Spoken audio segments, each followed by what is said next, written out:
Hello everybody and welcome back today. Today we've got a couple special surprises. We've got a special product to talk about and we've got a special guest that's going to talk about this with us. I'm not special. You are special. Oh, hi, I'm the wife. This is my lovely life. What lovely? This is my lovely wife. And she is here today to help us talk about the PlayStation 5. Woo! Woo! Yeah! So we originally had a conversation about replacing our living room console, back in like July? Yeah, something like that. And you were actually the one that brought it up to me. Yeah, I brought it up because we actually have a lot of consoles and we don't really use them. I'm not a neat freak by any means, but I definitely don't like to have overlapping, kind of redundancies when it comes to fun time stuff because it feels like, I don't know, it takes up a lot of room. So I kind of was like, how can I consolidate but still play all the games that we like to play? Right. So the Switch is pretty much a mainstay. Mm-hmm. And then in there right now we've got an Xbox One and an Xbox 360. Mm-hmm. And so it was kind of a strange decision. And you had asked me if I would ever consider switching from the Xbox ecosystem to the PlayStation. And at that time, finally, Horizon Zero Dawn had come out on PC. And honestly, I had realized that living in the Xbox ecosystem, I'd been missing out on all these really great exclusive PlayStation games, that take years to come out on PC. And honestly, that game is what changed my mind as far as staying in the Xbox ecosystem, because I had just assumed that sometime next year we would probably get the new Xbox, since ours is a launch day Xbox and it's 8 years old. Mm-hmm. And we have a 4K TV now. Obviously those weren't really out when we got that, and we have 4K Blu-rays and stuff like that we'd like to watch. So going with the next gen console is kind of not just a gaming platform. It's an entertainment center decision, and we wound up at PlayStation 5. Yeah. Even though it doesn't have as much power as the Series X, but in all honesty, what's all that power if you don't have all the great games, right? Yeah, or if you have no desire to play Right. the games that they consider to be great games. Like, me, gaming consoles are pretty much lost on me anymore because every single thing requires you to control your own camera movement. It doesn't have an active camera motion option anymore, and I can't play those games because I get super, super sick. Right. Yeah, and there's a lot more stuff like in your wheelhouse that you like that's in the PlayStation ecosystem. Yep. And then I've been missing out on all like the Kojima games and stuff like that by not having a PlayStation for a long time. The last brand new PlayStation system that I bought was in 1997. I got one for my 11th birthday. And I played Spyro and Crash Bandicoot until, I don't know, my hands fell off. No, they didn't fall off, but... Yeah. So we have had our PlayStation 5 now for about a week, and we were presented with a really great opportunity to be able to test it out. And unfortunately, we do have to return this one back to its rightful owner. Thank you, Robbie.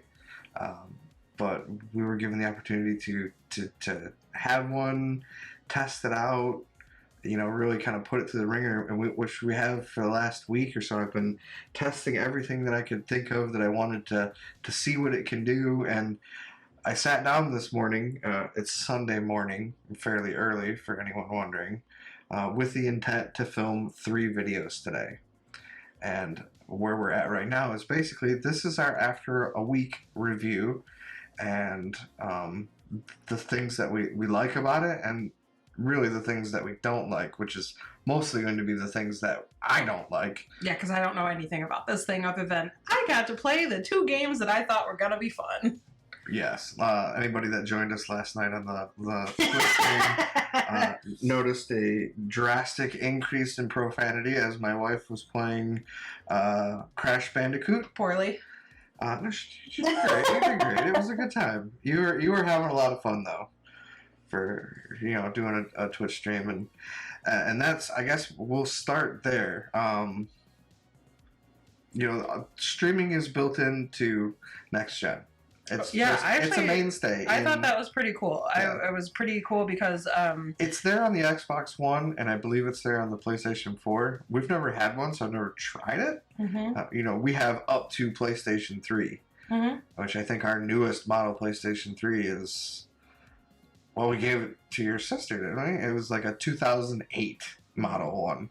And the one that I have is one with an original emotion chip in it. So it's the fridge. It is about as big as the current PS5 offering.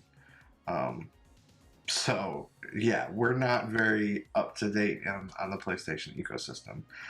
But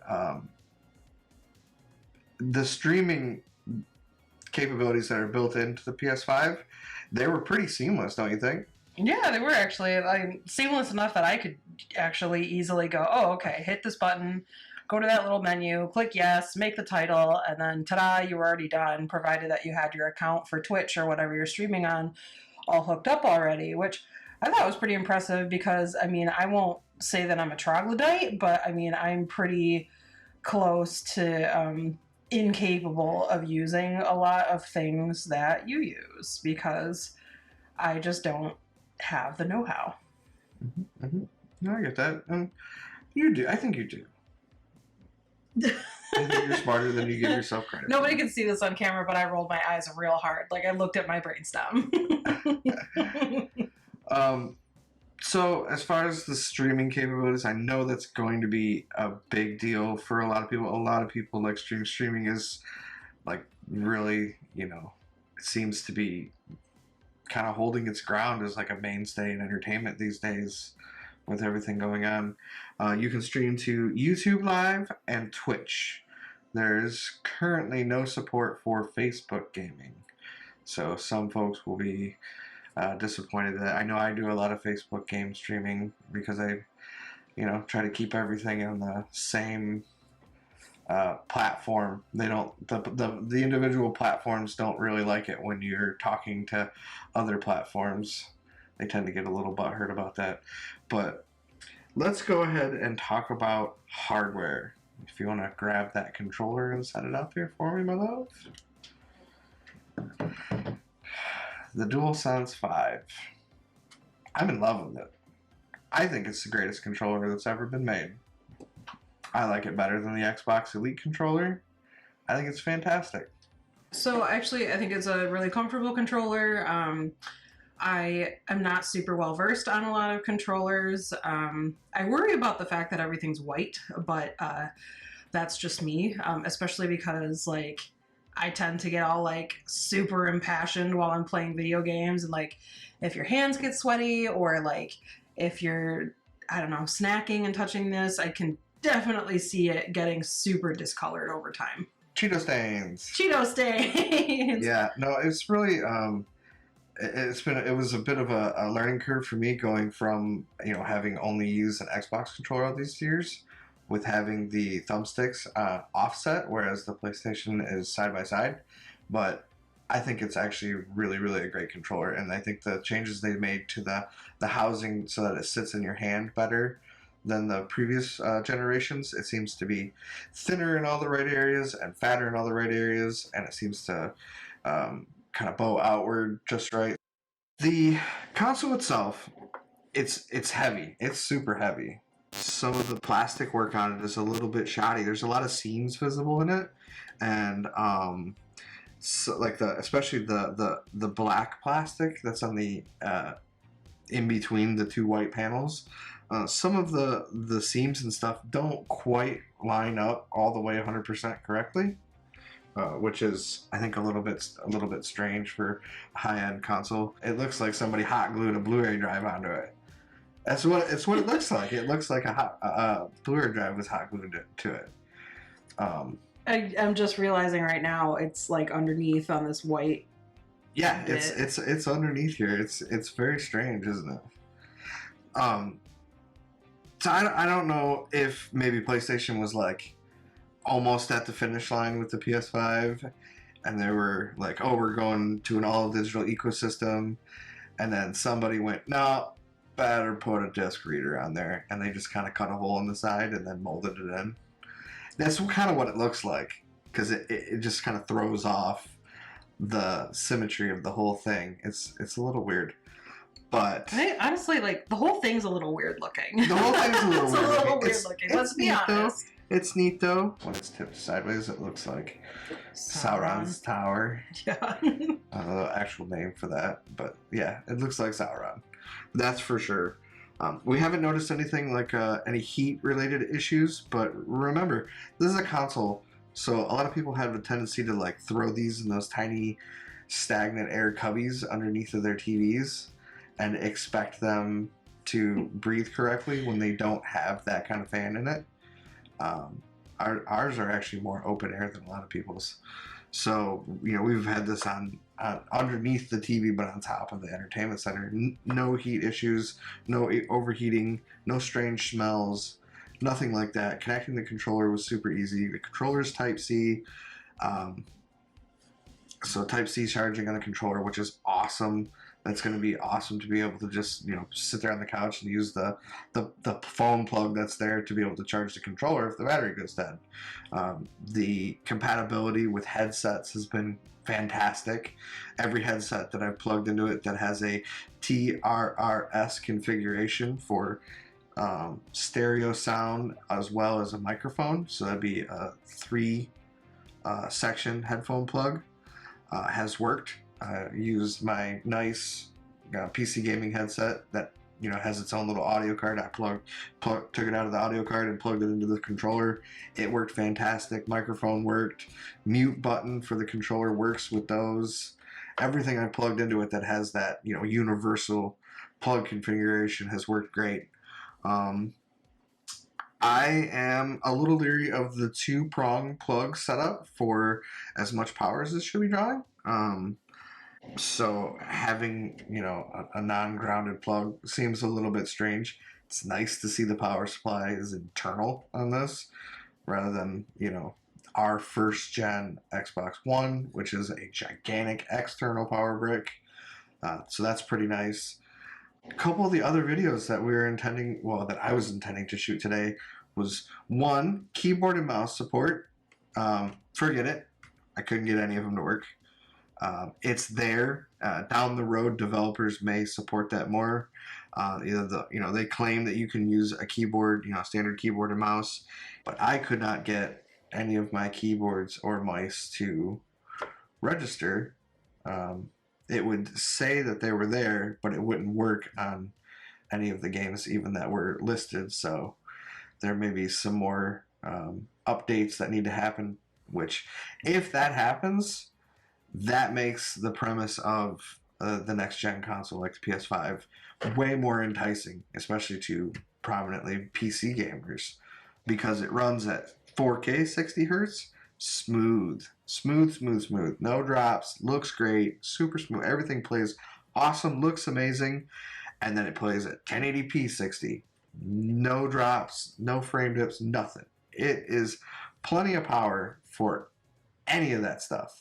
I think they've really done a great job with the optimizations to get that super smooth, really good looking gameplay, at 60 frames. That 60 frames per second is a great spot to be at. If that's the worst problem that you have in your day, I mean, I really feel bad for you, I guess. Not. What did you think? Did the gameplay feel nice and smooth last night when you were playing Crash? Well, yeah, it felt fine. Doesn't take away from the fact that I am not good at video games. But yeah, no, everything felt fine. Definitely it looks a lot cleaner, of course, than anything that's old enough to be playing the first Crash Bandicoot on. Um, I mean, I just remember as a kid it looking kind of pixely and like a little weird, but um, yeah, you know, now it doesn't look like that. Absolutely, absolutely. I think all in all, our takeaway on the PS5 is we really like it. Yeah, And I would definitely, you know, once we return this to the owner, I really think that this would be something that we would probably invest in. yeah, I don't think we would have any regrets. Just maybe. Probably time to retire the Xbox 360 to the bed. So especially since it's also a launch version, which is pretty funny. Anyway, everybody, thank you for stopping by and checking out this video and just hanging out with my wife and I while we chit chat about what we really liked and, you know, some of the things that we didn't like about the PlayStation 5. And we're looking forward to, you know, spending some more time with this. We have it for another week and a half or so, and then it's got to go back to its owner, and we're going to be on the hunt for one of our own. Not really going crazy trying to like get one off of a scalper, but when we find one, yeah, we'll pick it up. So make sure to like the video, subscribe to the channel, and check out some of the other stuff.